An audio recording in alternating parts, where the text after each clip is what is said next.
Assalamualaikum warahmatullahi wabarakatuh. Halo semuanya. Selamat datang di Postgraduate Corner episode keempat dengan tema Graduate Life at National Pingtung University of Science and Technology Taiwan. Saya Dila dan hari ini saya akan nemenin teman-teman selama acara ini berlangsung. Gimana kabarnya semuanya? Semoga sehat dan semangat ya, apalagi kita akan membahas sesuatu yang sangat menarik dan pastinya berguna sekali untuk teman-teman yang berkeinginan untuk studi ke luar negeri, khususnya ke Taiwan. Nah, untuk Postgraduate Corner sendiri adalah ruang ngobrol dan berbagi informasi bareng narasumber yang sedang kuliah di satu universitas di luar maupun di dalam negeri. Jadi teman-teman nanti bisa saling bertukar informasi, dari peserta bisa bertanya tentang bagaimana kuliah di sana dan bagaimana kita bisa kuliah ke sana gitu ya. Oke, untuk yang agenda yang pertama, saya akan memperkenalkan trainer kita untuk pagi hari ini. Baik, untuk trainer kita pada pagi hari ini adalah Muhammad Dafa Warsyahdana, Sarjana Pertanian sekaligus Master of Science. Beliau saat ini adalah PhD student di Tropical Agriculture and International Cooperation di National Pingtung University of Science and Technology. Untuk background pendidikan dari Kak Dava adalah Bachelor of Agrotechnology di Universitas Sumatera Utara, kemudian Master of Tropical Agriculture dan International Cooperation di National Pingtung University of Science and Technology. Untuk pengalaman bekerja dari Kak Dava adalah Millennial Farmer Ambassador of Ministry Agriculture Republik Indonesia dan Marketing Manager di CV Inovasi Karya Indonesia. Kak Dava sudah ada di room ya. Halo, selamat pagi, Kak. Halo, Assalamualaikum. Selamat pagi, Kak Dila. Gimana kabarnya? Sehat? Alhamdulillah. Kalau Kak Dava sendiri kabarnya bagaimana? Ya, Alhamdulillah sehat juga. Suara saya terdengar jelas ya, Kak ya? Terdengar jelas. Ya, terdengar jelas ya. Siap. Sudah siap ya, Kak, untuk langsung pemaparan materinya? Oke. Ya. Oke, jika sudah siap, maka waktu dan layar saya persilahkan. Oke, baik. Terima kasih banyak teman-teman semuanya. Ini saya mohon izin untuk share screen. Sudah kelihatan belum nih? Kak Dila sudah kelihatan? Sudah kelihatan Sudah semua? kelihatan. Besar ya? Iya, Oke, baik. Assalamualaikum warahmatullahi wabarakatuh. Selamat pagi waktu Indonesia, teman-teman, dan selamat pagi juga waktu Taiwan. Berhubung kita cuman beda 1 jam lebih cepat ya antara Taiwan dan Indonesia gitu. Alhamdulillah Rabbil Alamin wassalatu wassalamu ala asrofil anbiya'i wal mursalin wa ala alihi wa sahbihi ajma'in. Rabbi shrahli sadri wa yassir li amri wahlul 'uqdatam min lisani yafqahu qawli. Puji syukur kepada Allah Subhanahu wa taala karena atas rahmatnya kita masih diberikan nikmat kesehatan, nikmat kesempatan hari ini, hari weekend, tapi kita masih mau untuk bisa belajar bersama dengan teman-teman semuanya.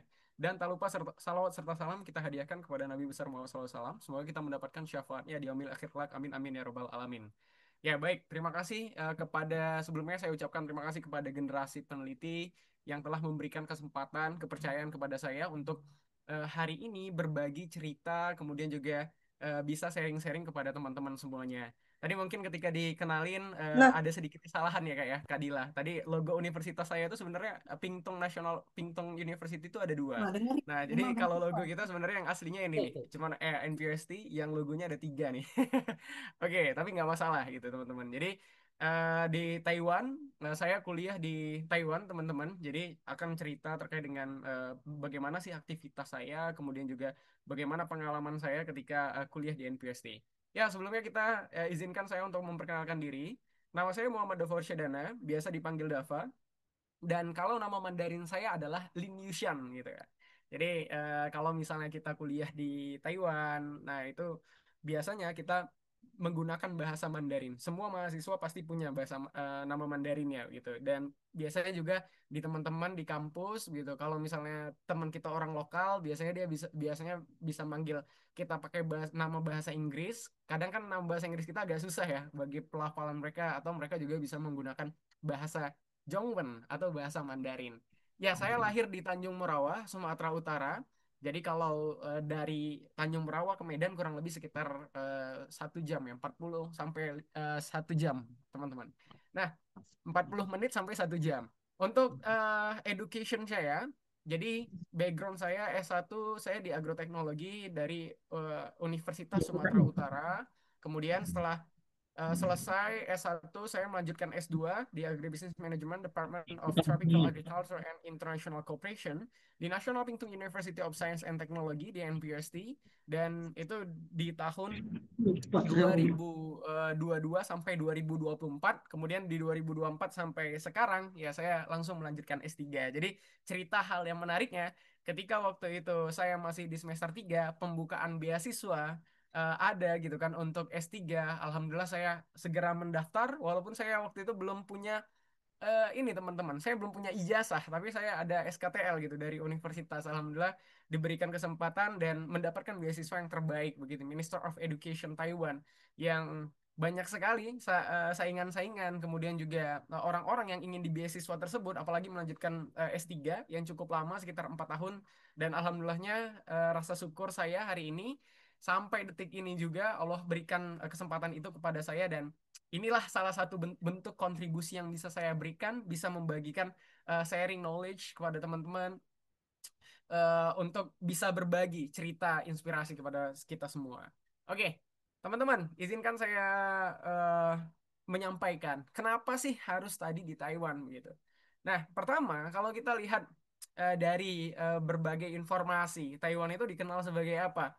Nah, Taiwan itu teman-teman terkenal sebagai negara terkaya keempat 14 di dunia begitu. Jadi kalau kita lihat dari negara-negara tetangganya, dari Hong Kong, China, Jepang, South Korea gitu, dan itu mereka semua adalah kalau di Asia Timur adalah termasuk negara-negara yang menuju negara kaya juga ya teman-teman ya.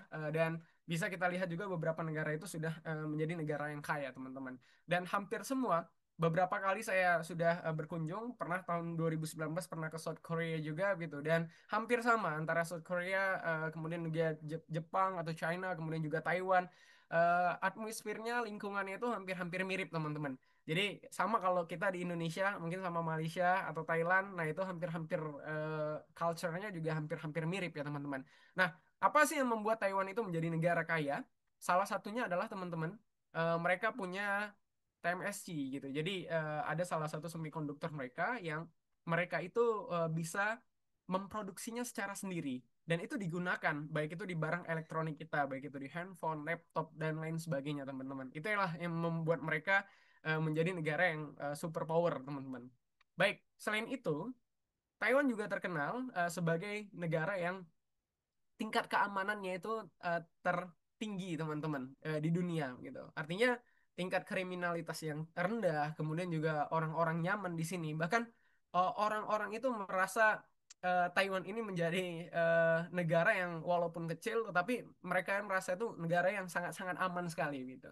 Nah, salah satu contohnya teman-teman, saya punya teman orang India gitu, dan waktu itu beliau pernah kehilangan uang gitu. Dan kalau misalnya saya umpamakan, jadi waktu itu beliau kehilangan satu lembar uang, kalau yang dikurskan ke rupiah itu sekitar 500.000. Mungkin bagi kita mahasiswa, kalau kehilangan satu lembar uang, dan itu nilai nominalnya cukup tinggi, bagi kita seorang mahasiswa ini sangat-sangat merasa kita butuhkan uang tersebut begitu ya teman-teman. Jadi waktu itu teman saya kehilangan uang di supermarket. Kemudian setelah itu opsinya kalau misalnya kita kehilangan apapun yang berada di Taiwan, kita segera melapor ke kantor polisi gitu. Akhirnya datanglah teman saya. Baru sadar dia ketika dia di supermarket, oh iya uangnya sepertinya jatuh begitu, jatuh di supermarket. Kemudian ada orang yang menemukan, dan setelah itu dia datanglah ke kantor polisi. Dia lapor ke polisi bahwasanya saya kehilangan uang di lokasi ini, dan itu saya sangat butuh sekali uangnya gitu kan. Baru dibilang polisinya apa? Baru 5 menit atau 10 menit yang lalu ada orang datang, dia dari supermarket juga, dan dia menemukan uang ini sekitar 1000 NTD atau 500.000. Nah, ketika dicek CCTV dan ini benar, ini adalah uang kamu gitu. Jadi tingkat kejujuran masyarakat yang ada di Taiwan itu sangat-sangat luar biasa teman-teman. Dan itulah yang menjadikan kita negara yang super aman. Banyak sekali case-case teman saya juga ketika kehilangan handphone di bus, kemudian juga kehilangan apapun, dan akhirnya bisa kembali lagi ke kita teman-teman. Nah itu sangat-sangat luar biasa karena saking amannya mereka, tingkat kejujuran mereka juga luar biasa. Bahkan foreigner-foreigner seperti saya juga, orang-orang yang di sini tuh kita nggak berani gitu kan untuk mengambil hak yang bukan kita, teman-teman. Nah, itu sangat-sangat luar biasa sekali karena terpengaruh juga karena lingkungan-lingkungan yang baik, teman-teman. Oke. Nah, apalagi sih teman-teman yang menjadi daya tarik kenapa harus belajar di Taiwan gitu. Salah satunya outstanding higher education system, teman-teman. Bisa kita lihat dari berbagai kesempatan, kemudian juga eh, kalau kita lihat dari sistem pendidikan di Taiwan sangat-sangat luar biasa, baik itu secara administratif, kemudian juga dari fasilitas yang diberikan dan lain sebagainya. Dan itu juga yang membuat saya nyaman sehingga saya melanjutkan dari jenjang pendidikan S2, kemudian saya melanjutkan lagi untuk ke S3, teman-teman. Nah, kemudian banyak scholarship, banyak sekali beasiswa yang ada di Taiwan. Nah, nanti bakalan saya jelasin. Ada beberapa beasiswa seperti beasiswa kampus, baru itu dari research assistant, dari asisten profesor memberikan beasiswa kepada mahasiswanya. Kemudian juga ada beasiswa dari seperti yang saya dapat Minister of Education, MOI-nya Taiwan gitu. Jadi beasiswa yang sangat banyak diincar orang. Kalau di Indonesia seperti LPDP lah bahasanya begitu, teman-teman. Kemudian juga ada beasiswa ICDF itu dari lembaga internasional yang mensupport juga semua kebutuhan kita ketika mendapatkan beasiswa tersebut dan banyak sekali beasiswa-beasiswa dari organisasi internasional ataupun juga dari pemerintah Indonesia juga memberikan beasiswa kepada mahasiswa yang kuliah di Taiwan. Namun terbatas ya beberapa informasinya, nggak semua juga universitas, tetapi ada beberapa yang kerjasama dengan pemerintah Indonesia seperti itu. Kemudian yang menjadi daya tarik karena saya backgroundnya dari sektor pertanian. Nah, Taiwan juga terkenal nih dari sektor pertanian yang secara agrovertikal, kemudian juga semua berbasis industri. Nah, inilah juga yang menjadi poin utama saya kenapa sih pilihannya harus belajar di Taiwan. Oke, kemudian kenapa harus NPRST gitu? Why NPRST gitu? NPRST itu kampus saya, National Pingtung University of Science and Technology, teman-teman. Nah, kalau kita lihat ini peta Taiwan dan kira-kira daerah tempat kampus saya itu ada di mana ya gitu.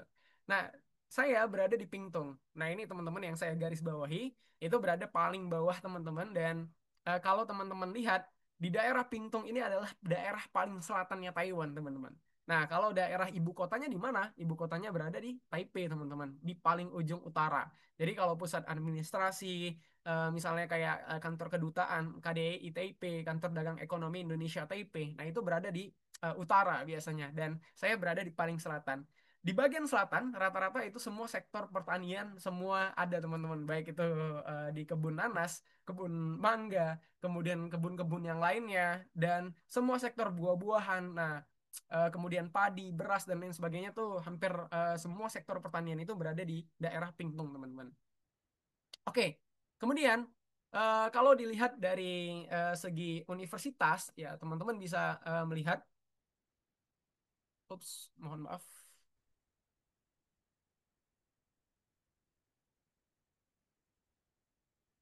oke, mohon maaf, oke, saya izin share lagi, teman-teman. Ya, keluar ya tadi ya. Halo, ini sudah kelihatan? Sudah kelihatan lagi, Kak. Oke, sorry. Nah, jadi kalau dari segi universitas, teman-teman. Nah, universitas saya itu terkenal dari sektor pertanian ya. Kalau di Indonesia itu seperti IPB-nya Taiwan, teman-teman.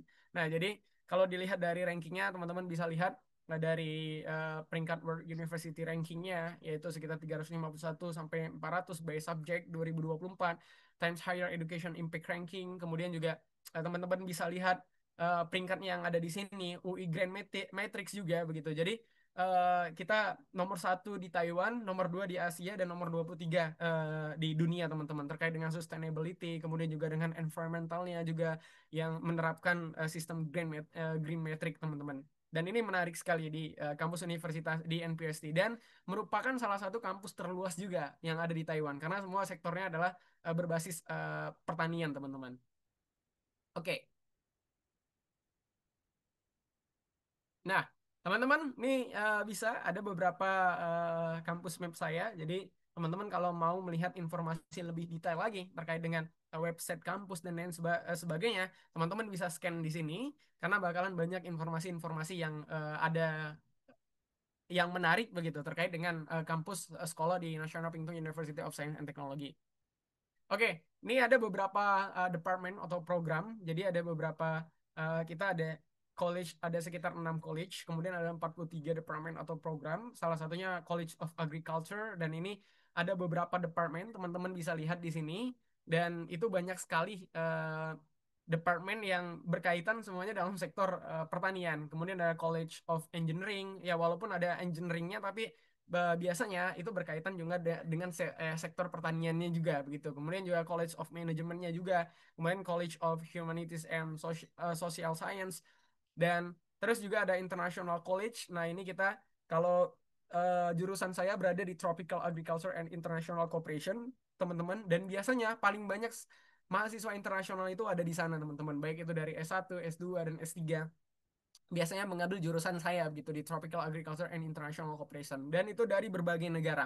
Baik itu dari negara di Amerika juga ada, UK, Eropa, kemudian juga mereka kuliah dari Afrika, kemudian dari Asia banyak banget begitu. Dan dari beberapa negara-negara yang berkembang, negara maju juga kuliah di kampus NPSD, teman-teman. Kemudian terakhir College of Veterinary Medicine, dan ini juga salah satu departemen yang sangat bagus juga ketika orang-orang mengenal, oh ya ini ada kalau dibilang di kedokteran hewannya di NPST itu juga yang menjadi yang terbaik juga gitu terkait dengan mereka membuat suatu inovasi probiotik, vaksin, dan lain sebagainya.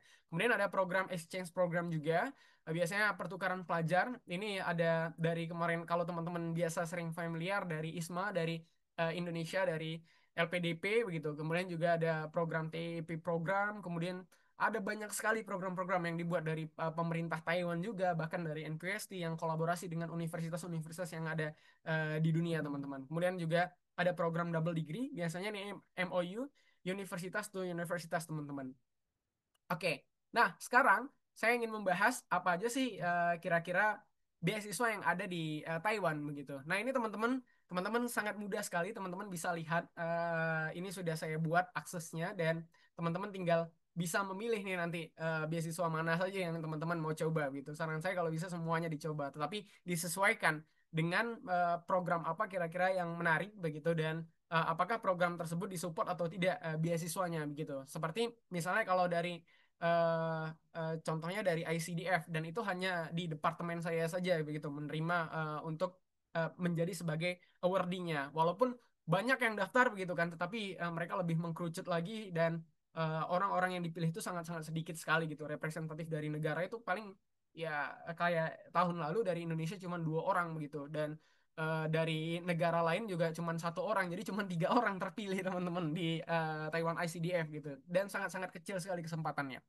dari berbagai banyak orang yang datang daftar untuk kuliah di Taiwan, di khususnya di NPST. Kemudian yang ingin saya sampaikan, semua universitas yang ada di Taiwan, sebelum kita mendaftar beasiswa dari pemerintah ataupun beasiswa dari organisasi-organisasi internasional, kita harus wajib dulu mendaftar di universitas. Nah, salah satunya nih yang saya sampaikan di NPST. Jadi setiap teman-teman, misalnya teman-teman mau mendaftar di kampus saya NPST, atau di NTU, atau di NCHU, atau di kampus-kampus lain, teman-teman pastikan teman-teman harus registrasi dulu di kampusnya masing-masing. Nah, jadi kemudian setelah itu teman-teman mendaftar di beasiswa-beasiswa lainnya. Jadi kayak ada Minister of Education atau Taiwan ICDF, NSTC, MOFA, dan lain sebagainya. Jadi saya berikan contoh supaya teman-teman paham begitu. Jadi sama seperti LPDP, teman-teman. LPDP itu kan adalah dari Indonesia, jadi dari government Indonesia. Nah, ketika kita dinyatakan lulus dari mereka sebagai penerima award di LPDP, tapi kalau kita misalnya tidak daftar di kampus kita sebagai mahasiswa, ya kita tidak bisa diterima, teman-teman, begitu. Jadi intinya, walaupun LPDP sudah memberikan oke kesempatan kamu untuk kuliah di luar negeri ataupun di dalam negeri, tapi kita nggak secara administrasi, secara registrasi, kita nggak daftar nih di kampus yang mau kita tuju begitu. Nah, misalnya kayak di NPST ataupun di NTU ataupun kampus lainnya, ya itu makanya tidak bisa, teman-teman. Jadi semua penyelenggara beasiswa itu mereka hanya memberikan seperti beasiswa pemerintah ataupun beasiswa lembaga-lembaga internasional, ya teman-teman wajib dulu daftar dulu ke kampusnya. Ketika teman-teman sudah daftar, teman-teman dapat letter of acceptance-nya atau LOE-nya, setelah itu teman-teman itu bisa menjadi pertimbangan penguatan, kemudian teman-teman bakalan bersaing lagi dengan beberapa banyak orang, sehingga nanti teman-teman dinyatakan lulus di beasiswa dari mereka begitu, teman-teman. Jadi harus diperhatikan benar-benar dan dibaca benar-benar apa aja prosedurnya teman-teman. Jadi biasanya semua universitas ataupun lain sebagainya, beasiswa-beasiswa pemberi, ya seperti saya sampaikan, pemerintah ataupun organisasi internasional, teman-teman harus daftar terlebih dahulu di kampusnya. Nah, mudah-mudahan cukup jelas. Oke, nah ini websitenya teman-teman. Teman-teman bisa lihat websitenya apa-apa saja yang didaftar. Biasanya kita secara biasa, dan itu semua yang dilakukan itu sangat mudah sekali ya teman-teman, karena pendaftarannya semuanya by sistem online semua teman-teman. Oke, kemudian teman-teman bisa lihat apa saja dokumen-dokumen yang perlu diperhatikan, dan biasanya antara beasiswa kampus dan beasiswa MOE ya dokumennya hampir-hampir mirip. Nah, cuman ada beberapa yang mungkin menjadi tambahan. Tapi kalau secara general ya teman-teman hampir mirip. Seperti kita kalau untuk S1 kita harus mempersiapkan study plan kita, kenapa harus Taiwan, kemudian juga menceritakan apa keunggulan kita, kemudian juga menjadi kenapa sih memilih jurusan itu, apa dampak kontribusi yang bisa kita lakukan, ya seperti biasa teman-teman study plan yang bisa kita lakukan. Nah, kemudian kalau untuk master dan doktoral biasanya itu research proposal. Jadi kayak kalau teman-teman S1 begitu, dan itu biasanya kan ada seminar proposal. Jadi sekitar proposal yang dalam bentuk yang singkat, jadi tidak terlalu panjang banget, tidak perlu banyak kalau misalnya kita buat seperti paper teman-teman. Jadi mungkin hanya beberapa halaman saja, tidak terlalu banyak misalnya literatur review dan lain sebagainya, karena ini bukan yang bersifat harus lengkap dan detail gitu kan, tetapi setidaknya mereka ingin tahu kira-kira gambaran proyek penelitian teman-teman itu arahnya kemana. Nah, biasanya ini bakalan nanti disesuaikan dengan advisor ataupun dengan eh, calon dosen pembimbing teman-teman saat berada nantinya teman-teman diterima sebagai mahasiswa. Jadi seperti itu. Dan biasanya lebih baik saran saya sebelum apply misalnya di beasiswa kampus, teman-teman harus tahu dulu siapa nih yang mau menjadi dosen pembimbingnya. Jadi teman-teman harus lihat dulu. Oh ya, kalau cara saya waktu itu, saya yang paling utama adalah bagaimana saya harus tahu dulu. Oh, misalnya teman-teman mau belajar di NPST. Oh ya, saya kenal nih. Saya kenal ada Mas Dava gitu kan. Dan teman-teman boleh kontak saya, boleh teman-teman tanya terkait dengan berkas-berkas dan lain sebagainya. Itulah treatment yang saya lakukan. Begitu juga kalau misalnya teman-teman tidak ada akses bagaimana gitu kan. Teman-teman, sekarang dunia sudah terbuka. Teman-teman bisa buka melalui website PPI Dunia ataupun misalnya PPI negaranya, misalnya PPI Taiwan ataupun secara spesifik PPI NPST. Dan itu ada teman-teman. Teman-teman bisa tanya misalnya senior yang jurusannya di jurusan ini ada atau enggak mas gitu kan. Nah, teman-teman tinggal DM di Instagram dan mereka bakalan pasti welcome banget dan memberi informasi yang sangat informatif sekali untuk membantu teman-teman proses pendaftaran ataupun nanti teman-teman selama berada kuliah di sana teman-teman. Nah, itu poin yang paling penting dan berharga teman-teman, dan jangan sampai dilewatkan. Jadi jangan mentang-mentang oh iya, saya udah tahu kok, saya udah pernah daftar berbagai universitas ataupun berbagai beasiswa. Akhirnya teman-teman tidak mau banyak berdiskusi dengan orang-orang yang sudah pernah terlebih dahulu. Setidaknya teman-teman bisa belajar dari pengalaman-pengalaman mereka, teman-teman. Oke, kita lanjut. Diploma ini ijazah gitu, kemudian juga transkrip nilai ya, seperti biasa, dua surat rekomendasi. Nah, ini saya sarankan juga kalau bisa ada dari profesor atau dekan, atau misalnya teman-teman bisa ke rektorat, ataupun kalau sudah bekerja boleh ke para pemegang posisi strategis di pekerjaannya dan lain sebagainya. Jadi tergantung dengan posisi teman-teman hari ini begitu. Kalau dulu saya bagaimana? Kalau saya dulu memakai rekomendasi dari universitas ketika saya waktu itu ya. Jadi kayak misalnya dosen saya, dekan saya, dan lain sebagainya. Jadi kebetulan saya belum terlalu untuk kerja gitu teman-teman, karena home base saya juga belum ada, sehingga saya menggunakan surat rekomendasi dari uh, Bapak Ibu dosen ketika saya waktu itu kuliah S1 dan S2.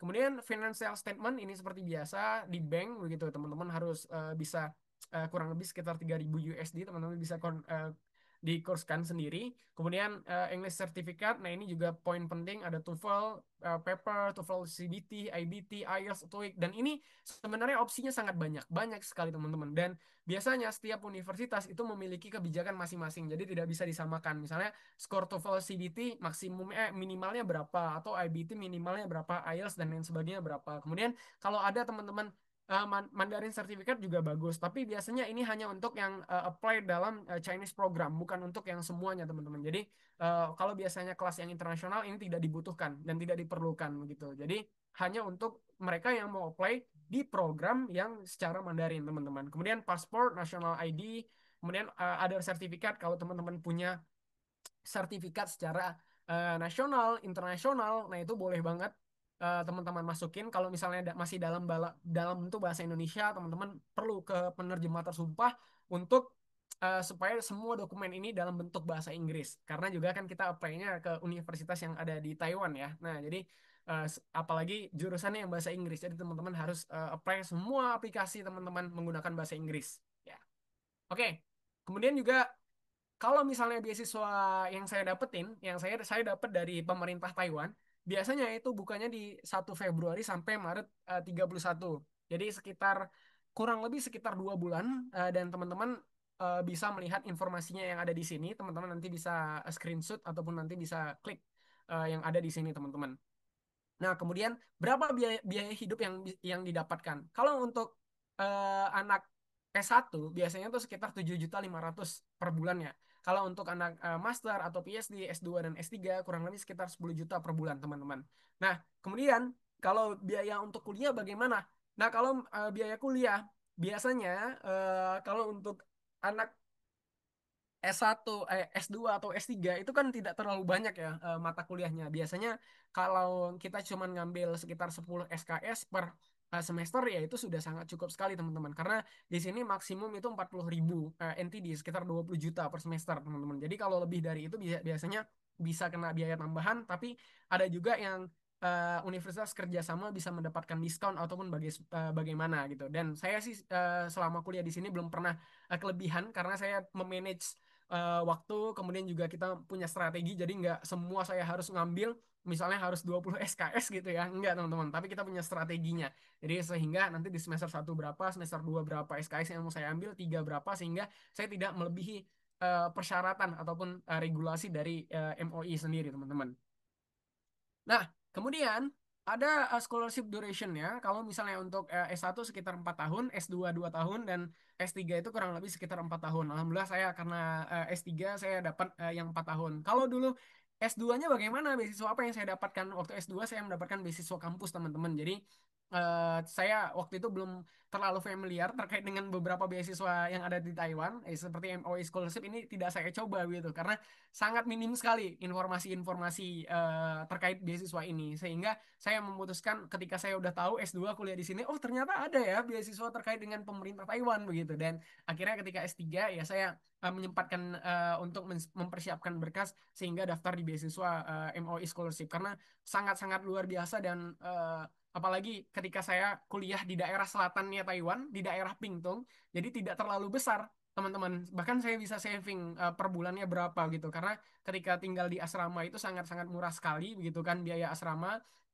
Berbeda ketika kalau dulu dapat saya beasiswa S2, saya biaya asrama tidak kena teman-teman, tapi beasiswa bulanannya sangat kecil teman-teman, sekitar 2.500.000 sampai 3 juta, ya 3 juta teman-teman, jadi sekitar 2,5 sampai 3 juta beasiswa kampusnya. Nah, jadi tergantung beberapa orang, setiap orang itu biasanya beda-beda beasiswa yang didapatkan. Ya alhamdulillah waktu S2 saya dapat beasiswa sekitar segitu teman-teman, biayanya per bulan, tetapi itu udah sangat cukup sekali untuk tinggal di Taiwan. Jadi saya udah bisa manage keuangan di sini. Kemudian juga banyak sekali kesempatan part time kerja juga yang bisa menambah penghasilan teman-teman yang ada di sini. Namun untuk mahasiswa perlu disampaikan ada batasan minimal teman-teman untuk part time itu sekitar 20 jam per pekannya. Dan biasanya di Taiwan, nah ini saat ini sekitar 190-an NTD per jam atau sekitar 180.000 NTD teman-teman. Hampir ya 180 sampai 185, hampir ya kalau dikonversi ya hampir-hampir 200.000 lah kerja per jamnya di Taiwan teman-teman. Jadi sangat bisa teman-teman manfaatkan kalau misalnya teman-teman mendapatkan beasiswa di kampus, teman-teman bisa manfaatkan waktu luang teman-teman dengan mengikuti berbagai kegiatan part-time. Oke, kita lanjut. Apa saja persyaratan yang diperlukan untuk mendaftar di beasiswa Taiwan? Hampir sama kayak tadi teman-teman. Ada paspor, ada family card, kartu keluarga, kemudian juga ada foto diploma teman-teman yang tadi dan akademik transkrip yang harus menggunakan bahasa Inggris atau Mandarin. Jadi kalau yang mengambil program Mandarin silakan pakai Mandarin. Oke, kemudian fotokopi juga scan University Registration in Taiwan. Jadi ini juga penting. Jadi beasiswa di MOI meminta kita bukti bahwasanya kita sudah mendaftar dulu di kampus. Nah ini menariknya. Ya baik itu bukti screenshot atau misalnya kalau ada yang daftar pakai biaya registrasi atau lain sebagainya, teman-teman harus menunjukkan ke beasiswa MOI menjadi persyaratannya. Jadi intinya selesaikan dulu beasiswa persyaratan beasiswa di kampus, baru teman-teman bisa mendaftar beasiswa MOI scholarship. Oke. Kemudian tanda tangan profesor yang ditutup amplop, tanda tangan rekomendasi yang ditutup amplop. Kemudian juga ada berbagai sertifikat ya kalau misalnya teman-teman punya language proficiency certificate kayak TOEIC atau IELTS ataupun lain sebagainya, TOEFL, ITP, IBT, teman-teman bisa lampirkan ini. Nah, secara ini regulasi tidak terlalu berat ya teman-teman ya, karena sangat-sangat ringan sekali persyaratannya. Cuman teman-teman bisa menambahkan seperti kayak study plan ataupun misalnya CV ataupun lain sebagainya yang menjadi persyaratan-persyaratan yang hampir sama dengan kampus dan bisa teman-teman tambahin begitu. Oke, bagaimana biaya hidup di kampus NPST begitu? Nah, ya kurang lebih kalau cost of living-nya teman-teman 70 sampai 80 NTD. Nah, ini kalau teman-teman tidak masak begitu, kalau kalau mau makan di luar gitu dan ini ya sekitar 35.000 sampai 40.000 teman-teman per sekali makan.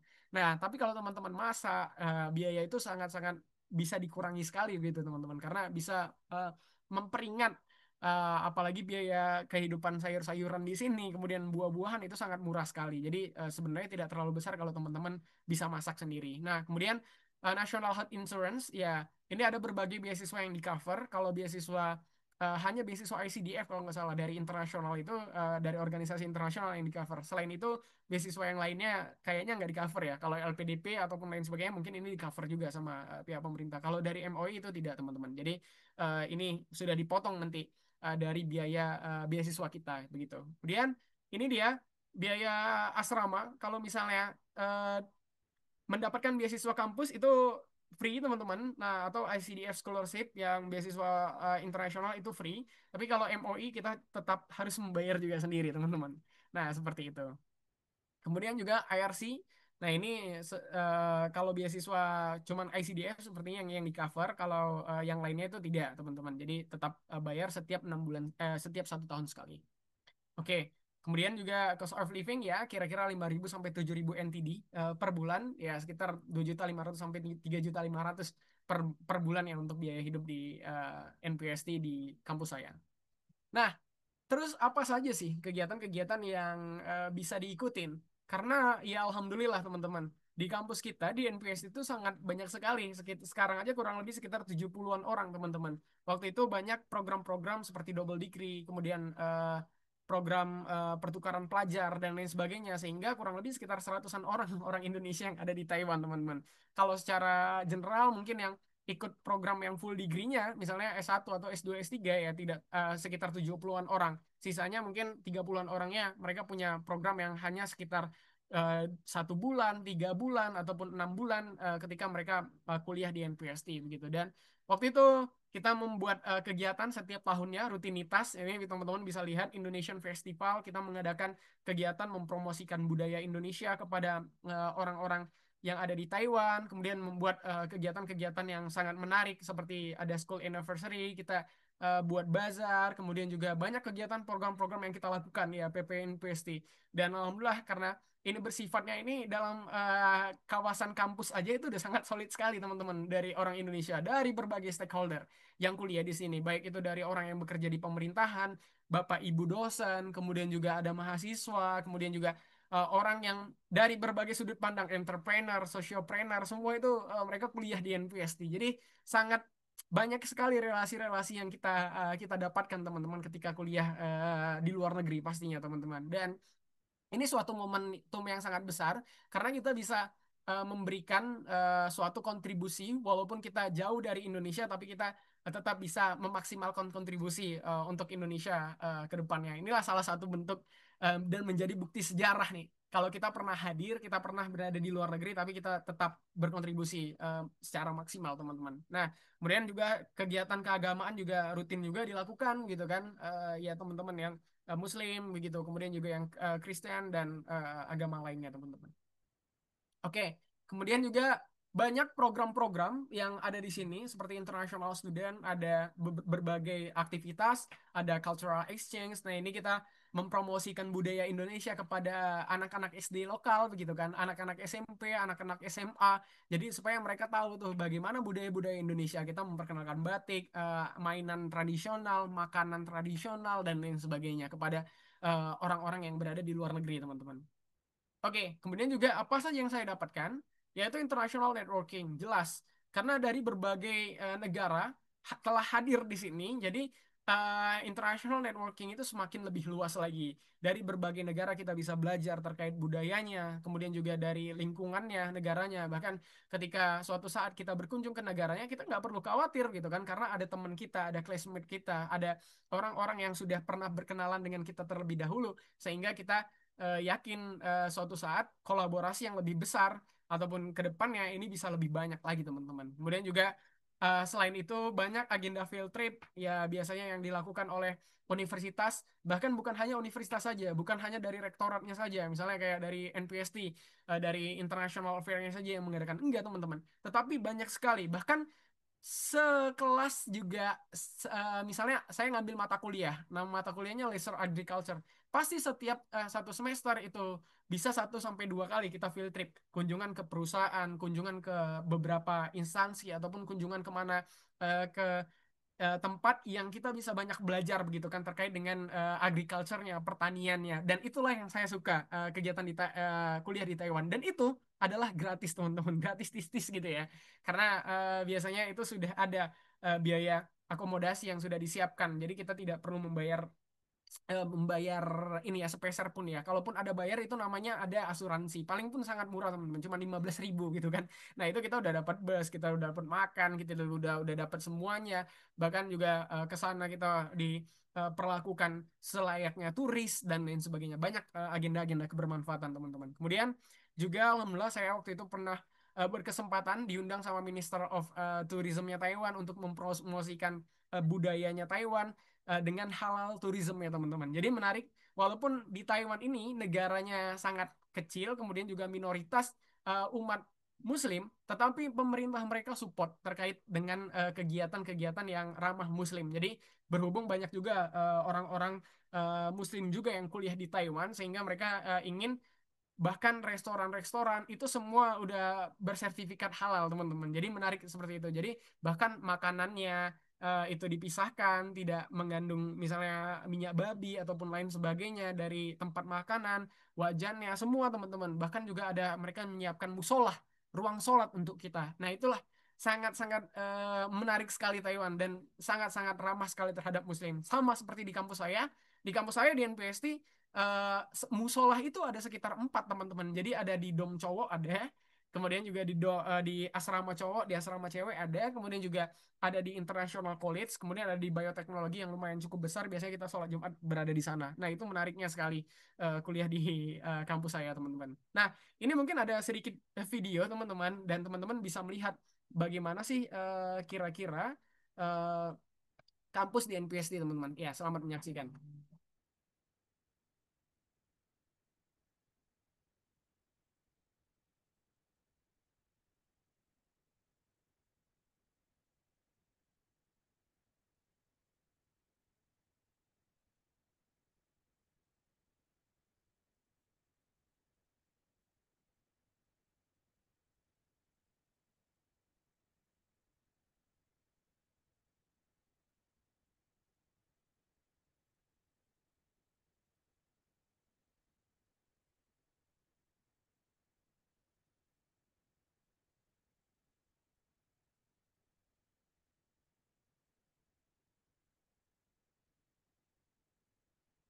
Ya, itu kalau teman-teman lihat ya, itu pemandangannya sangat asri sekali karena kita dekat dengan gunung gitu, teman-teman. Jadi setiap hari itu terasa healing, liburan begitu di kampus yang sangat-sangat menarik.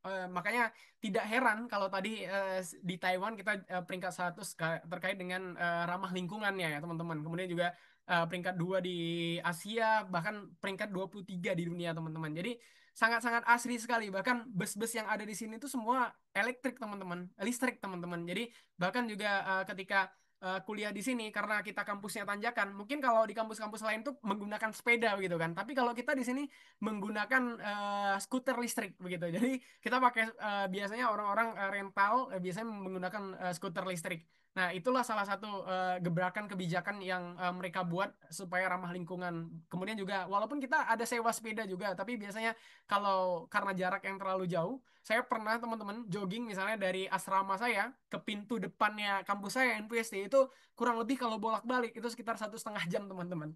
Saya teman-teman bisa bayangkan sejauh apa gitu kan dari kampus itu di gerbang aja ya gitu ya. Jadi belum ke daerah misalnya ke pasar ataupun kemana gitu kan teman-teman bisa bayangkan sangat-sangat jauh sekali kalau jalan kaki. Makanya kebanyakan orang menggunakan transportasi secara umum ataupun secara pribadi teman-teman.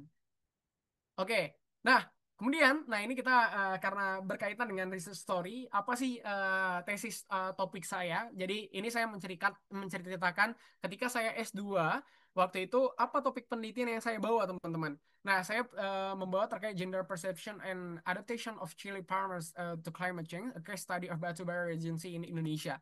Nah, kenapa saya mengambil topik mungkin di Indonesia begitu kan? Karena kan kuliahnya sudah di luar negeri. Kenapa ngambil di Indonesia teman-teman. Nah, karena saya berhubung teman-teman bagian dari social science, jadi untuk topik penelitian, nah itu ya alhamdulillahnya waktu ketika diskusi dengan dosen saya dan dosen saya itu sudah sering sekali ke Indonesia dan beliau setuju gitu kan untuk accepted topik saya teman-teman karena saya melihat banyak sekali permasalahan-permasalahan terus juga kecintaan saya terhadap Indonesia saya ingin menyelesaikan suatu gebrakan yang sehingganya nanti dapat merumuskan kebijakan atau memberikan manfaat yang lebih baik lagi kepada para petani ataupun program-program yang lebih tepat sasaran.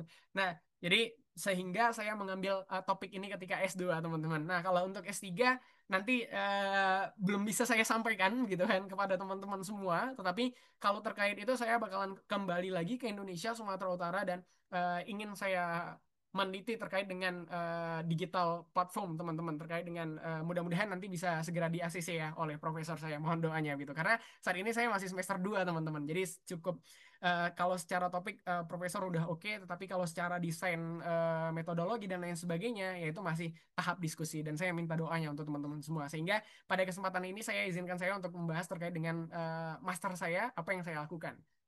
Nah, teman-teman bisa lihat Indonesia adalah negara dengan jumlah penduduk terkaya keempat dengan jumlah penduduk terbanyak keempat di dunia, teman-teman. Nah, kalau terkaya belum ya, mudah-mudahan suatu saat nanti Indonesia bakal menjadi negara terkaya di dunia, teman-teman. Nah, menurut populasinya di 2023, teman-teman, yaitu sekitar 281,2 juta jiwa, teman-teman. Dan itu artinya banyak sekali masyarakat yang ada di Indonesia. Dan Indonesia juga terkenal dengan daerah tropical climate gitu. Jadi dengan daerah tropical, tropis yang memiliki 2 musim gitu. Kalau di Taiwan tuh 4 musim, tapi kalau di Indonesia 2 musim ya, musim panas atau juga kemudian juga musim hujan. Kadang kita juga merasakan tidak pernah merasakan musim salju ataupun musim lain ya teman-teman begitu. Dan ternyata luas lahan area yang ada di Indonesia ini sekitar 990 juta hektar, teman-teman. Itu sangat luas sekali. Namun menjadi permasalahannya hanya 34,1% yang digunakan untuk agriculture. Nah, bagaimana yang lainnya gitu? Padahal masih banyak. Ya kalau kita lihat ya sekitar 66% lagi begitu kan. Itu belum dioptimalkan secara baik artinya. Dan sedangkan kalau di Taiwan hampir semua wilayah di sini gitu kan di daerah sini itu tidak ada yang dibiarkan begitu saja pasti tanah-tanah itu produktif teman-teman. Nah kemudian kita bisa lihat GDP sektor Indonesia. Kalau kita lihat Indonesia GDP sektornya pertanian ini merupakan sektor yang kedua yang memberikan kontribusi terbesar teman-teman. Ya selain dari kegiatan manufacturing ya dan sekitar 13,57%. Kalau di total ya Indonesia berkontribusi sekitar 1.319 miliar USD teman-teman terkait dengan GDP kita dan ini sangat tinggi sekali dan kita diprediksi di 2045 bakalan menjadi negara yang ekonomi terbesar juga GDP terbesar juga di dunia dan mudah-mudahan itu juga bisa membuat kita negara yang kaya ataupun kaya maju ke depannya teman-teman sesuai dengan visi misi Indonesia Emas 2045. Kemudian kita lihat lagi ternyata dari 1.319,10 miliar USD ternyata kita menyumbang presentasi world economy itu sekitar 0,57%. Ya, kalau dibilang ya masih sedikit sekali ya teman-teman. Tapi dari banyaknya negara, mungkin ada 200-an negara, ya ini sudah cukup sangat luar biasa sekali teman-teman. Oke, dan kita lihat North Sumatera Utara gitu kan. Kenapa saya tertarik untuk meneliti itu? Karena hari ini yang menjadi Indonesia ya kan terkenal itu masyarakatnya adalah mengkonsumsi makanan pedas gitu. Jadi kalau di daerah saya misalnya di Sumatera, kalau nggak makanan pedas itu ya artinya dia belum makan begitu. Dan kita bisa lihat ternyata kontribusi horticulture berkontribusi sekitar 1,39% Indonesia GDP dan tentunya 1,48 juta ton produksi itu berasal dari cabai merah, teman-teman.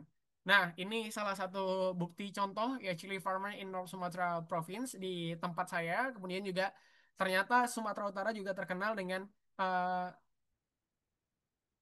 wilayah terbesar ketiga di Indonesia teman-teman secara produksinya dan kita bisa lihat misalnya berapa menurut statistik 2022 begitu sekitar 220.110 ton per tahunnya teman-teman dan 17.450 hektar daerah yang lahan yang panennya teman-teman. Kemudian juga saya mengambil topik di Batubara Regency karena batubara ini merupakan salah satu sentral produksi cabai di Sumatera Utara.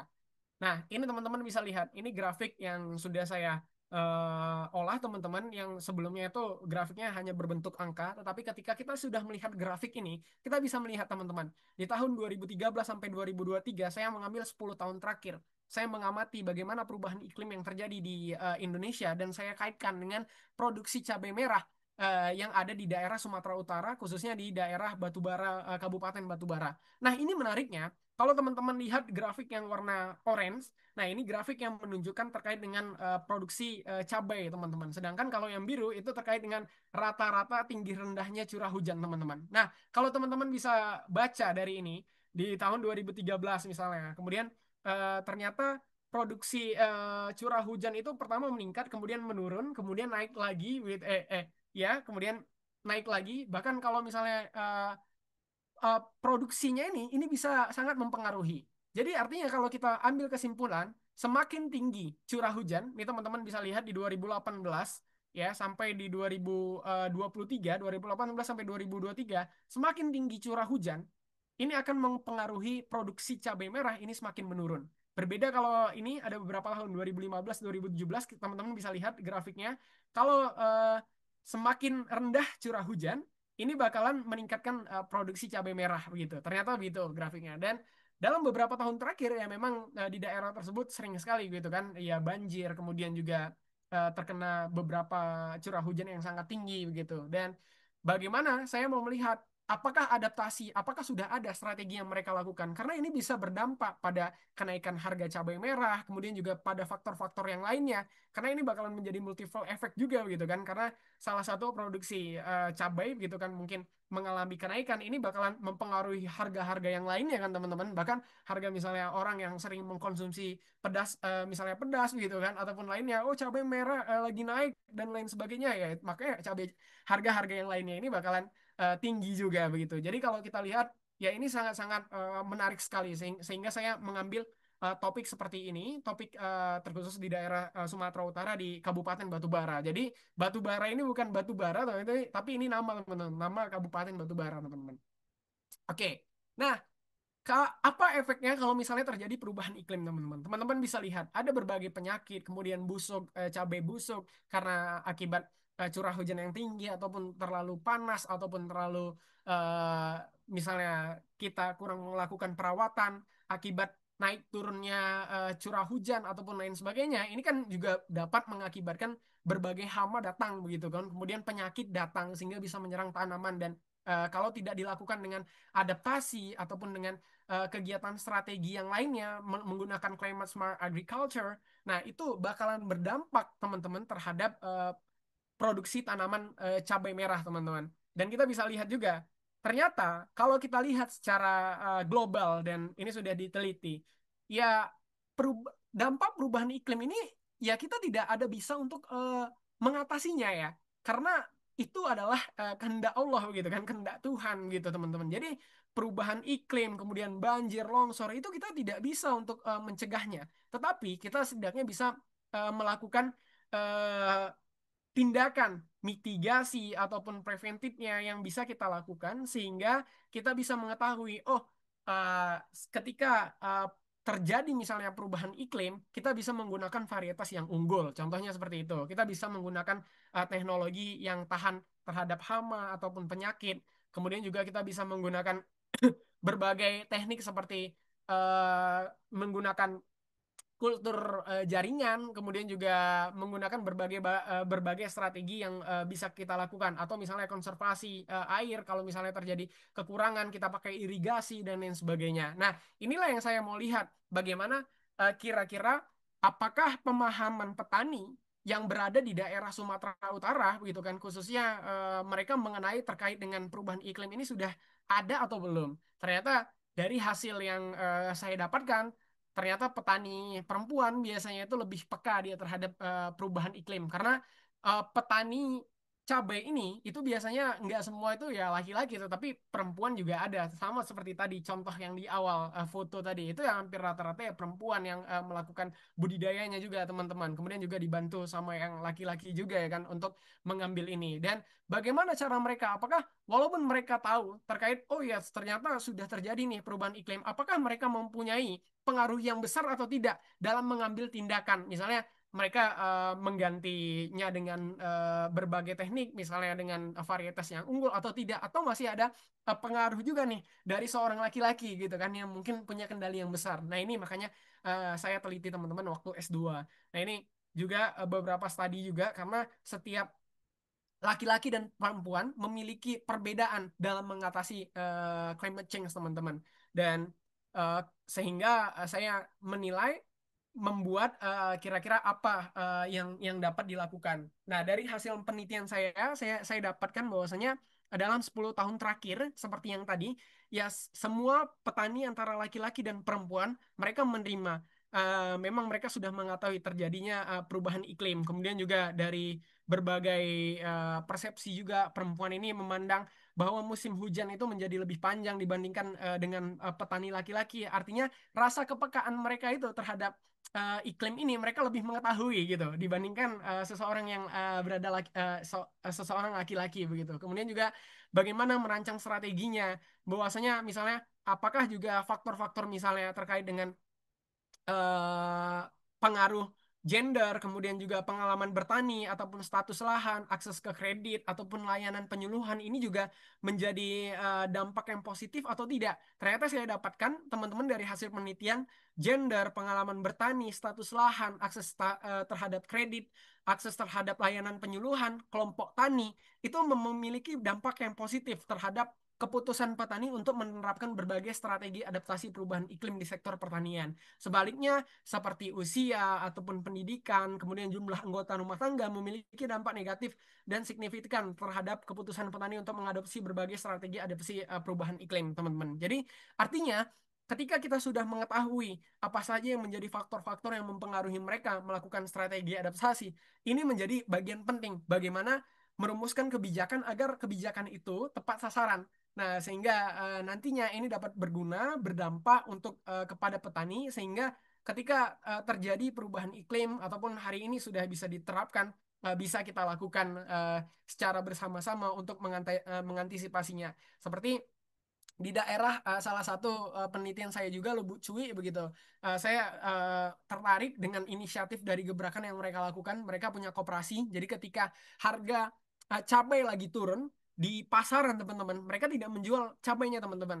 Mereka disimpan dulu menggunakan teknologi. Mereka menggunakan ozonizer, kemudian disimpan kurang lebih sekitar 2 pekan ataupun 3 pekan atau 1 bulan dengan berharap itu masih fresh silly gitu. Jadi ketika harga sudah mulai lagi di pasaran, baru mereka menjual produknya. Nah, ini salah satu inovasi yang bisa mereka lakukan, gebrakan yang mereka lakukan juga. Kemudian juga salah satu strateginya adalah bagaimana mereka tidak hanya fokus di produk yang segar saja, tetapi mereka bisa menjual produk dalam bentuk olahan atau mungkin dalam bentuk yang bubuk atau mungkin jadi saus dan lain sebagainya. Dan ini masih dalam tahap pengembangan dan harapannya ke depannya jauh lebih baik. Tetapi sekarang sudah ada produk yang mereka lakukan teman-teman, sehingga dapat meningkatkan tingkat pendapatan mereka, tingkat pendapatan petani. Jadi tidak hanya berharap dari chili ketika mungkin harga dari cabai itu sudah rendah, ya mereka tidak perlu khawatir karena ada opsi-opsi yang lain yang mereka lakukan. Nah, itu mungkin dari saya teman-teman. Terima kasih banyak. Sekian dari saya. Indonesia tidak hanya ditentukan oleh batas peta, tetapi oleh gerak dan peran anak muda. Mari bersama kita aktif kolaborasi, prestasi, kontribusi tanpa basa-basi untuk mewujudkan Indonesia yang lebih baik dan bermartabat. Terima kasih banyak. Ini beberapa sosial media saya, teman-teman, baik itu di Instagram, TikTok, kita bisa follow-followan bagi yang belum follow, teman-teman. Kemudian juga ini Facebook dan LinkedIn saya. Mudah-mudahan kita dapat berkolaborasi di masa yang akan datang. Terima kasih banyak. Wabillahi taufiq wal hidayah. Wassalamualaikum warahmatullahi wabarakatuh. Saya kembalikan ke MC Kak Adila. Baik, terima kasih Kak atas memaparan materinya. Saya juga sebelumnya ingin mohon maaf, mungkin tadi ada kesalahan logo universitas gitu ya. Baik, kita masuk ke Q&A session. Jadi dari para peserta apabila ada yang ingin bertanya, saya persilakan. Boleh silakan raise hand atau menuliskan pertanyaannya lewat kolom chat. Oke, sudah ada pertanyaan dari kolom chat ya dari Kak Fajar. Ini ada 3 pertanyaan, mungkin kita jawab satu-satu dulu gitu kali ya Kak ya. Baik, untuk pertanyaan yang pertama, untuk culture di Taiwan bagaimana Kak? Apakah ramah Muslim seperti sholat tidak susah dan makanan halalnya mudah didapat? Baik, silakan langsung dijawab Kak.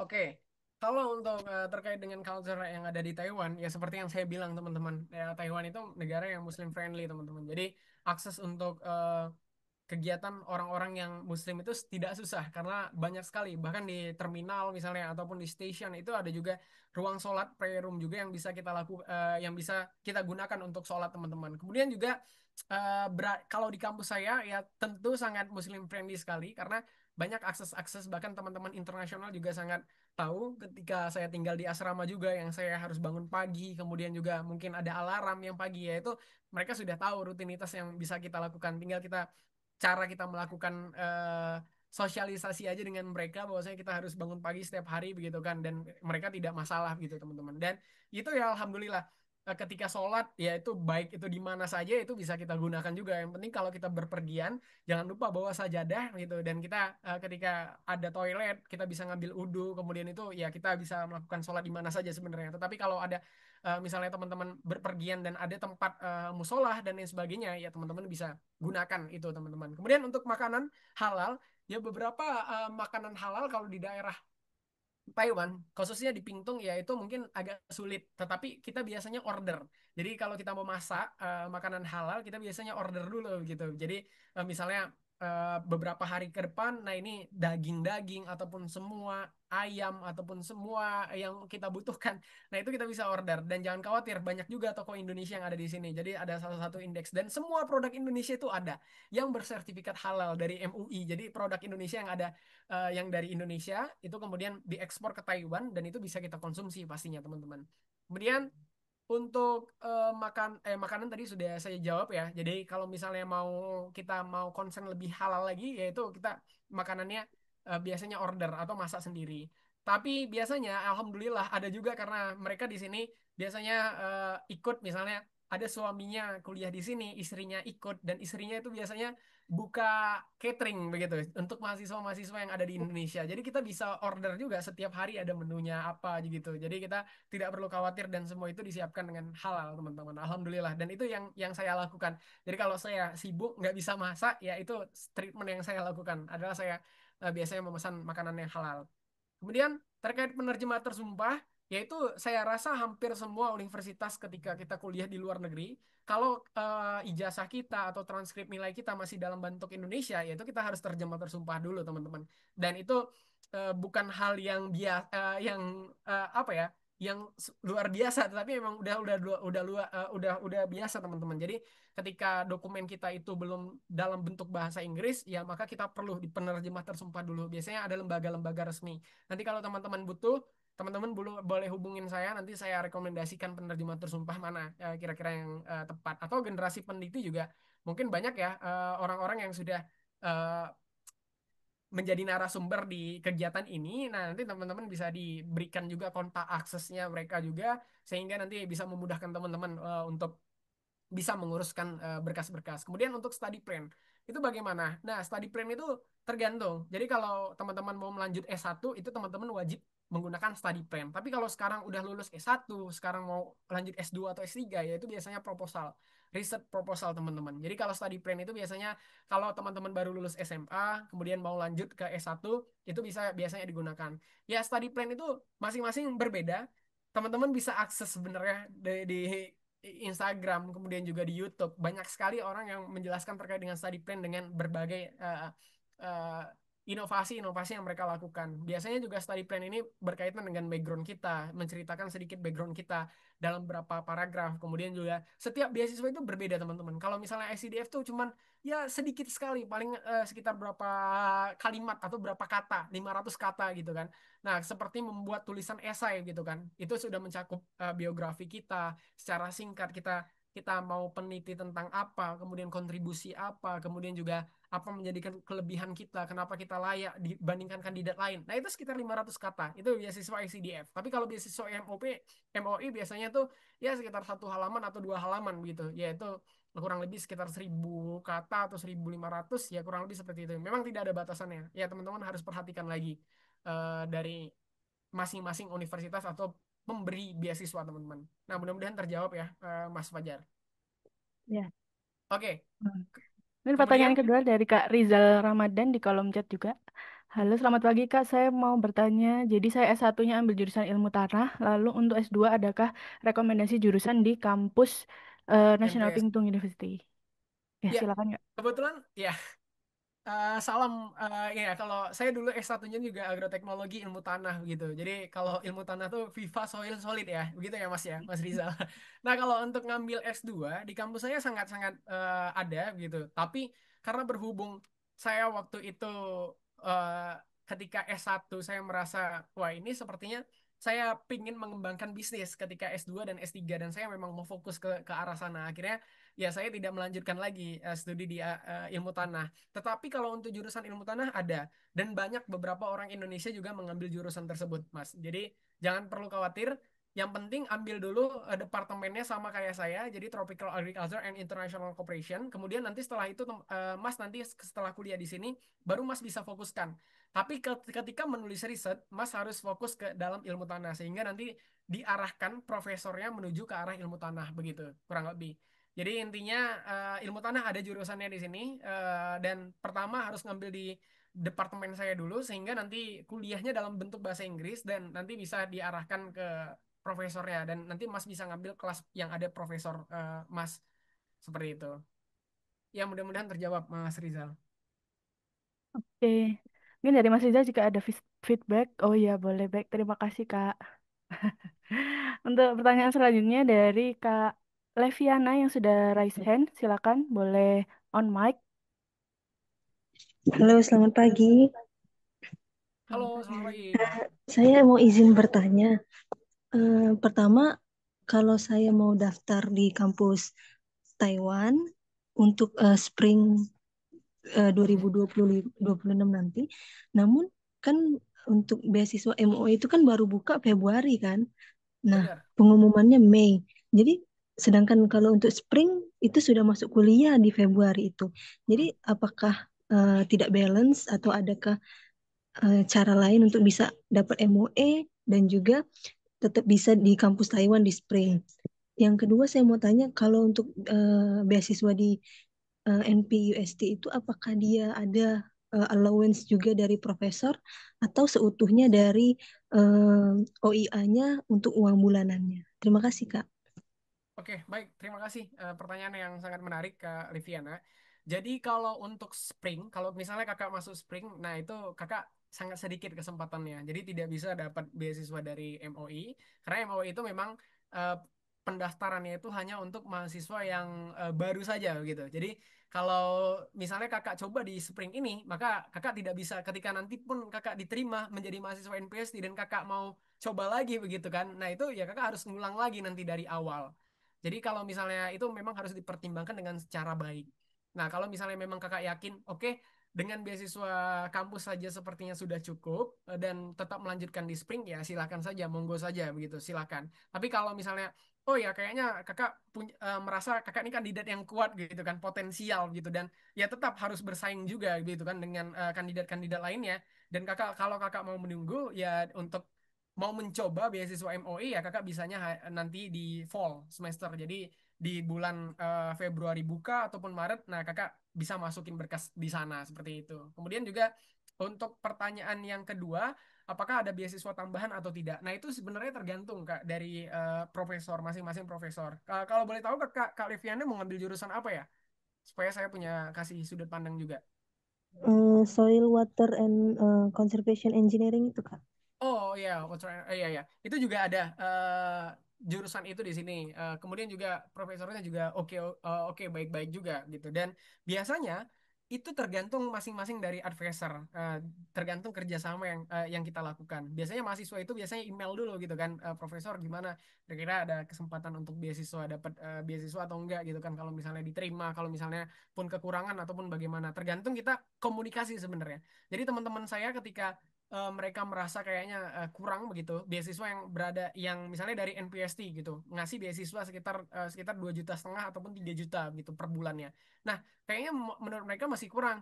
Ya, ada beberapa mahasiswa yang ada di sini profesornya memberikan beasiswa tambahan. Jadi ya sekitar mereka bisa dapat sekitar 7 juta gitu kan atau mungkin sekitar 8 juta per bulannya gitu kan. Nah, tapi kalau kalau misalnya Mbak udah mendapatkan beasiswa MOI ataupun misalnya ICDF gitu kan, nah itu sangat-sangat jarang sekali profesor ngasih gitu karena biasanya itu udah lebih dari cukup. Atau kalau misalnya teman-teman, mohon maaf kalau misalnya ada kegiatan project ataupun lain sebagainya yang bisa menjadi nanti biaya tambahan dari profesor yaitu profesor mau memberikan sih seperti itu. Jadi tergantung sih bagaimana kesepakatan antara profesor dengan kita, kemudian juga bagaimana universitas juga memberikan beasiswa tersebut.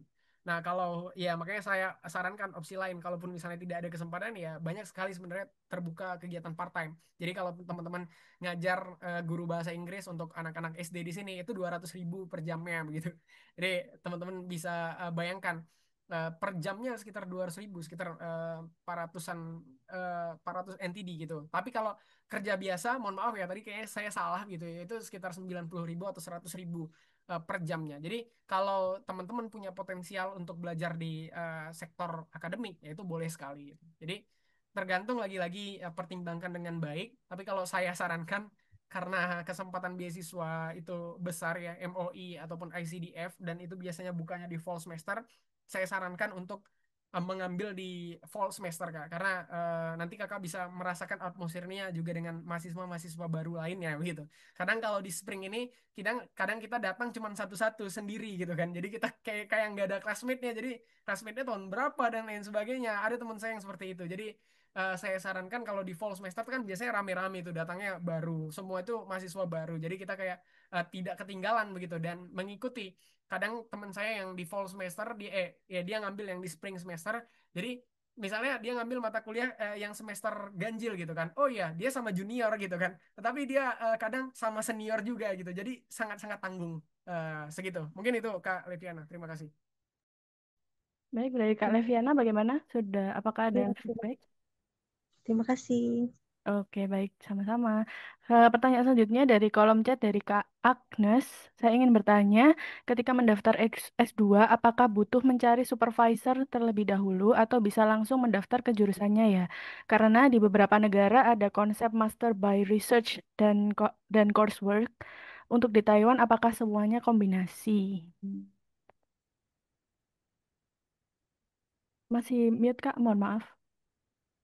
Oh ya, sorry. Kak Agnes, terima kasih atas pertanyaannya. Ini menarik juga pertanyaannya. Jadi kalau untuk di Taiwan itu biasanya by course ya. Jadi biasanya kita ada persyaratan seperti S2 itu minimal saya sekitar 30 kredit. Nah, jadi ya maksimalnya itu kita eh, harus untuk minimal ya, minimal itu 30 kredit dan itu tesis itu dihitung sekitar 6 kredit. Jadi artinya kita ngambil 24 kredit SKS yang perlu kita ambil begitu. Jadi walaupun kita ambil mata kuliah ya kita kalau teman-teman punya proyek penelitian dengan dosen ya tetap dilakukan. Nah, kalau sosial itu kan berbeda ya. Jadi kalau kita konsep sosial itu ya kita bisa dilakukan di mana saja gitu. Yang penting ada laptop dan lain sebagainya, kita banyak baca jurnal dan lain sebagainya itu bisa dilakukan. Tapi teman-teman lab ya mereka tetap lab ya sampai malam juga gitu kan. Ya ada pengorbanan-pengorbanan yang mereka lakukan.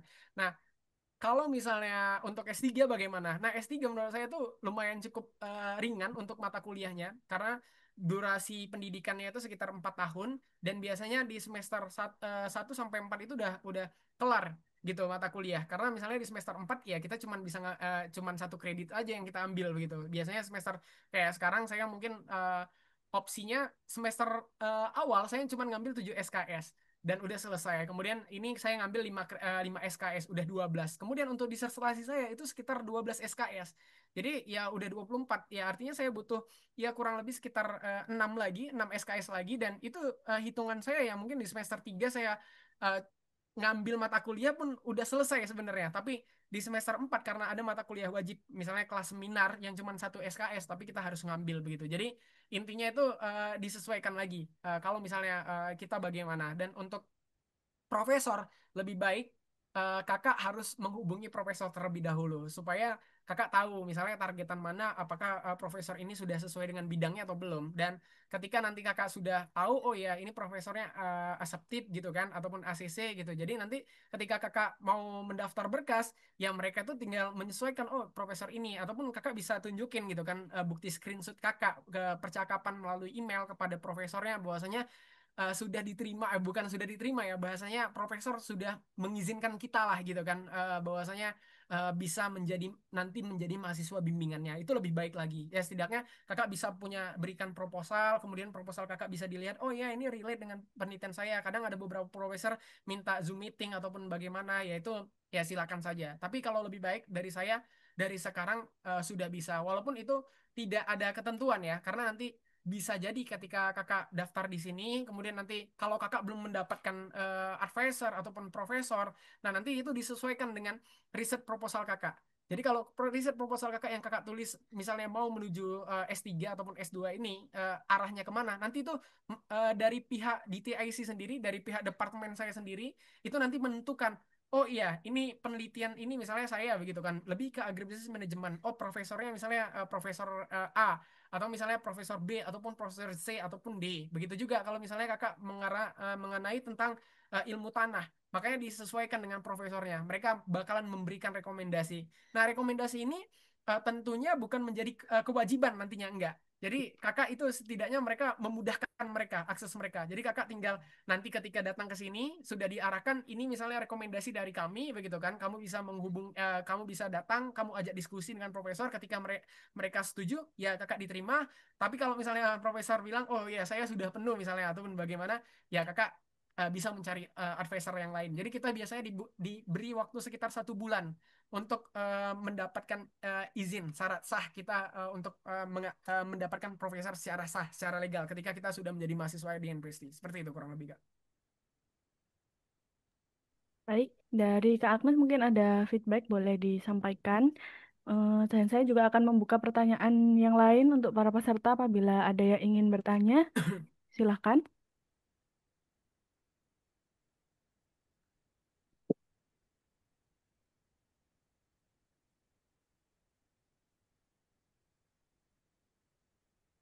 Dari para peserta, bagaimana? Apakah masih ada yang ingin ditanyakan atau didiskusikan dengan Kak Dava di sini? Boleh. Silakan raise hand atau menuliskan pertanyaannya di kolom chat.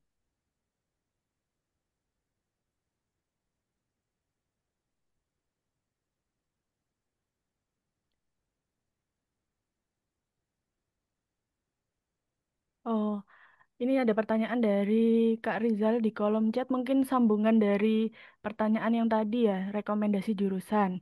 Katanya ada tiga pilihan, International Soil Water Engineering, atau Soil Water Conservation, atau sama seperti departemen kakak. Terima kasih. Oh Mungkin iya, dari tiga itu. siap. Bisa mengambil tiga jurusan itu sih. Yang penting kalau misalnya seperti yang saya tadi bilang Mas Rizal, kalau misalnya mau ngambil di kelas internasional, ya Mas harus ngambil di International Tropical Agriculture dulu, sama seperti departemen saya, kemudian nanti diarahkan ke ke majornya ya, atau misalnya ke spesifik majornya masing-masing seperti itu. Saya sama seperti saya. Jadi saya itu sebenarnya agribusiness management, tapi saya harus mendaftar melalui Tropical Agriculture and International Cooperation. Jadi itu akses mahasiswa internasional ada di sana, seperti itu, Mas. Baik, dari Kak Rizal, bagaimana? Apakah sudah menjawab? Dari peserta yang lain, boleh. Jika ada yang ingin bertanya, saya persilakan.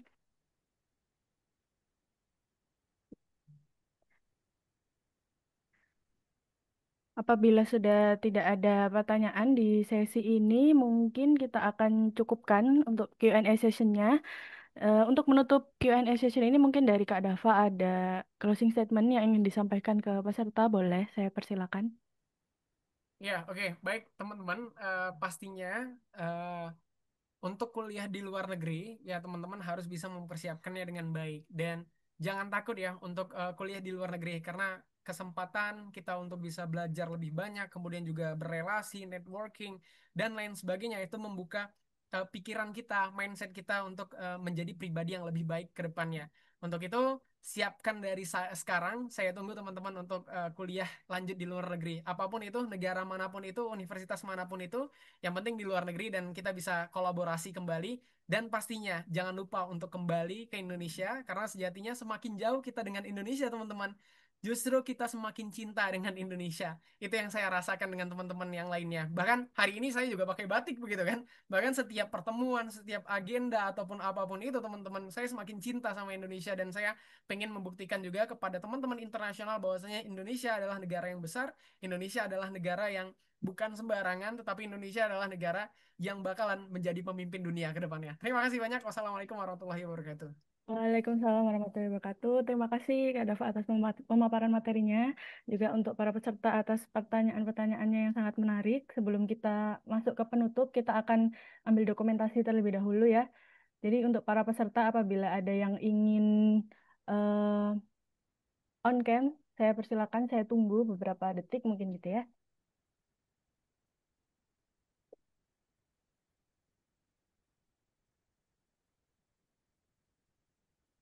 Oke, mungkin kita mulai untuk dokumentasinya. Yang pertama, saya hitung ya. Satu, dua, tiga.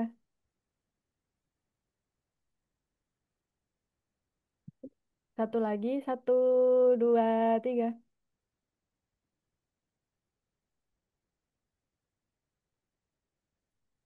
Oke, baik. Kita sekarang sudah di penghujung acara kita pada pagi hari ini. Terima kasih kepada Kak Dava yang sudah meluangkan waktunya dan mengisi di Postgraduate Corner di episode keempat ini. Juga bagi para peserta yang sudah hadir dan memeriahkan acara ini. Jangan lupa untuk follow dan pantau terus akun dari Instagram Generasi Peneliti untuk dapat info lebih lanjut. Mungkin nanti tentang scholarship dan postgraduate episode yang lainnya yang bisa membantu teman-teman mungkin mempersiapkan studi lanjut dari teman-teman seperti itu. Saya mewakili generasi peneliti mengucapkan terima kasih, juga mohon maaf apabila dalam pelaksanaan kelas ini masih ada kekurangan.